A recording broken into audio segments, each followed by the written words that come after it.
സത്യവേദ പുസ്തകം ഉൽപ്പത്തി പുസ്തകം 3-ാം അധ്യായം 1-ാം വാക്യം. യഹോവയായ ദൈവം ഉണ്ടാക്കിയ എല്ലാ കാട്ടുജന്തുക്കളെക്കാളും പാമ്പ് കൗശലമേറിയതായിരുന്നു. അത് സ്ത്രീയോട്, തോട്ടത്തിലെ യാതൊരു വൃക്ഷത്തിൻ്റെ ഫലവും നിങ്ങൾ തിന്നരുതെന്ന് ദൈവം വാസ്തവമായി കൽപ്പിച്ചിട്ടുണ്ടോ എന്ന് ചോദിച്ചു. 2-ാം വാക്യം. സ്ത്രീ പാമ്പിനോട്, തോട്ടത്തിലെ വൃക്ഷങ്ങളുടെ ഫലം ഞങ്ങൾക്ക് തിന്നാം. 3-ാം വാക്യം. എന്നാൽ നിങ്ങൾ മരിക്കാതിരിക്കേണ്ടതിന് തോട്ടത്തിൻ്റെ നടുവിലുള്ള വൃക്ഷത്തിൻ്റെ ഫലം തിന്നരുത്, തൊടുകയും അരുത് എന്ന് ദൈവം കൽപ്പിച്ചിട്ടുണ്ട് എന്ന് പറഞ്ഞു. 4-ാം വാക്യം. പാമ്പ് സ്ത്രീയോട്, നിങ്ങൾ മരിക്കയില്ല നിശ്ചയം. 5-ാം വാക്യം. അത് തിന്നുന്ന നാളിൽ നിങ്ങളുടെ കണ്ണ് തുറക്കുകയും നിങ്ങൾ നന്മ തിന്മകളെ അറിയുന്നവരായി ദൈവത്തെ പോലെ ആകുകയും ചെയ്യും എന്ന് ദൈവം അറിയുന്നു എന്ന് പറഞ്ഞു. 6-ാം വാക്യം. ആ വൃക്ഷഫലം തിന്മാൻ നല്ലതും കാണുവാൻ ഭംഗിയുള്ളതും ജ്ഞാനം പ്രാപിപ്പാൻ കാമ്യവും എന്ന് സ്ത്രീ കണ്ടു. ഫലം പറിച്ചു തിന്ന് ഭർത്താവിനും കൊടുത്തു, അവനും തിന്നു. 7-ാം വാക്യം. ഉടനെ ഇരുവരുടെയും കണ്ണ് തുറന്ന് തങ്ങൾ നഗ്നരെന്ന് അറിഞ്ഞു. അത്തിയില കൂട്ടിത്തുന്നി തങ്ങൾക്ക് അരയട ഉണ്ടാക്കി. 8-ാം വാക്യം. വെയിലാറിയപ്പോൾ യഹോവയായ ദൈവം തോട്ടത്തിൽ നടക്കുന്ന ഒച്ച അവർ കേട്ടു. മനുഷ്യനും ഭാര്യയും യഹോവയായ ദൈവം തങ്ങളെ കാണാതിരിപ്പാൻ തോട്ടത്തിലെ വൃക്ഷങ്ങളുടെ ഇടയിൽ ഒളിച്ചു. 9-ാം വാക്യം. യഹോവയായ ദൈവം മനുഷ്യനെ വിളിച്ചു, നീ എവിടെ എന്ന് ചോദിച്ചു.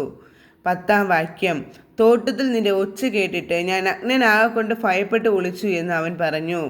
11-ാം വാക്യം. നീ നഗ്നനെന്ന് നിന്നോട് ആർ പറഞ്ഞു? തിന്നരുതെന്ന് ഞാൻ നിന്നോട് കൽപ്പിച്ച വൃക്ഷഫലവും നീ തിന്നുവോ എന്ന് അവൻ ചോദിച്ചു. 12-ാം വാക്യം. അതിന് മനുഷ്യൻ, എന്നോട് കൂടി ഇരിപ്പാൻ നീ തന്നിട്ടുള്ള സ്ത്രീ വൃക്ഷഫലം തന്നു, ഞാൻ തിന്നുകയും ചെയ്തു എന്ന് പറഞ്ഞു. 13-ാം വാക്യം. യഹോവയായ ദൈവം സ്ത്രീയോട്, നീ ഈ ചെയ്തത് എന്ത് എന്ന് ചോദിച്ചതിന്, പാമ്പ് എന്നെ വഞ്ചിച്ചു, ഞാൻ തിന്നുപോയി എന്ന് സ്ത്രീ പറഞ്ഞു. 14-ാം വാക്യം. യഹോവയായ ദൈവം പാമ്പിനോട് കൽപ്പിച്ചത്, നീ ഇത് ചെയ്യുക കൊണ്ട് എല്ലാ കന്നുകാലികളിലും എല്ലാ കാട്ടുമൃഗങ്ങളിലും വെച്ച് നീ ശപിക്കപ്പെട്ടിരിക്കുന്നു.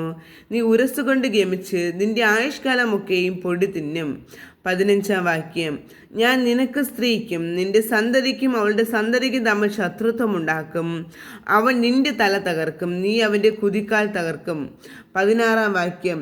സ്ത്രീയോട് കൽപ്പിച്ചത്, ഞാൻ നിനക്ക് കഷ്ടവും ഗർഭധാരണവും ഏറ്റവും വർദ്ധിപ്പിക്കും. നീ വേദനയോടെ മക്കളെ പ്രസവിക്കും. നിന്റെ ആഗ്രഹം നിന്റെ ഭർത്താവിനോട് ആകും, അവൻ നിന്നെ ഭരിക്കും. 17-ാം വാക്യം. മനുഷ്യനോട് കൽപ്പിച്ചതോ, നീ നിന്റെ ഭാര്യയുടെ വാക്ക് അനുസരിക്കുകയും തിന്നരുതെന്ന് ഞാൻ കൽപ്പിച്ച വൃക്ഷഫലം തിന്നുകയും ചെയ്തതുകൊണ്ട് നിന്റെ നിമിത്തം ഭൂമി ശപിക്കപ്പെട്ടിരിക്കുന്നു. നിന്റെ ആയുഷ്കാലമൊക്കെയും നീ കഷ്ടതയോടെ അതിൽ നിന്ന് അഹോവൃത്തി കഴിക്കും. 18-ാം വാക്യം. മുള്ളും പറക്കാരെയും നിനക്ക് അതിൽ നിന്നും മുളയ്ക്കും. വയലിലെ സസ്യം നിനക്ക് ആഹാരമാകും. നിലത്തുനിന്ന് നിന്നെ എടുത്തിരിക്കുന്നു, അതിൽ തിരികെ ചേരുവോളം മുഖത്ത് വേർപ്പുകൊണ്ടേ നീ ഉപജീവനം കഴിക്കും.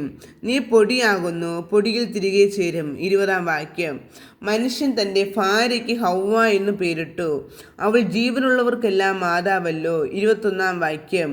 യഹോവയായ ദൈവം ആദാമിനും അവൻ്റെ ഭാര്യയ്ക്കും തോൽ കൊണ്ട് ഉടുപ്പുണ്ടാക്കി അവരെ ഉടുപ്പിച്ചു. 22-ാം വാക്യം.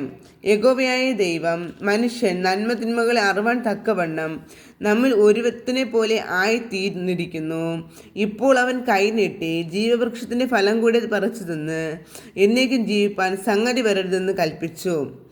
23-ാം വാക്യം. അവനെ എടുത്തിരുന്ന നിലത്ത് കൃഷി ചെയ്യേണ്ടതിന് യഹോവയായ ദൈവം അവനെ ഏദേൻ തോട്ടത്തിൽ നിന്ന് പുറത്താക്കി.